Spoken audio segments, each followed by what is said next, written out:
Hey guys, Jared Levy here, CEO of Delancey Strategies. And today I'm going to talk a little bit about participating in this market. As an options trader for many, many years, a lot of my friends, colleagues, coworkers, everybody's coming to me for advanced options advice. How do I hedge off my portfolios? What options do I use to do? And the reality is it's really hard to teach someone who's not an options expert how to execute these complex option strategies that help to hedge one's portfolio.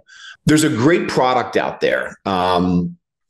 It's by FT. It's called BUFR, BUFR is the symbol, and it's a laddered hedged ETF. So what does that mean? Well, basically, BUFR tracks the price of the S&P 500, but there are underlying strategies that this manager uses to buffer or slow down or calm the movement of this ETF.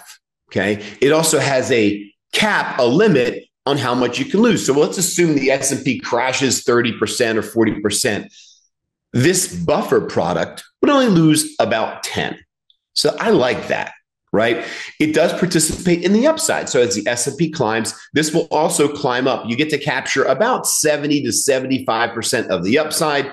And again, to the downside, you're limited to about 10%. I say about because there's not an exact science to it because they use a bunch of different products in there to sort of create this behavior. So I love buffer here. If you own the S&P and you want to get into something a little bit more comfortable, buffer is a great alternative. Again, gives you the upside, limits your downside. And in times like this, where we're sort of switching from risk on to risk off, and there's a lot of potential gray and black swans that could appear at any time, this is a great product to own because, again, gives you the exposure, gives you the hedge, but you stay invested. So buffer, my trade of the day, I love it. I think it's trading around 30. I think it's an ETF you can own here for the next year or so.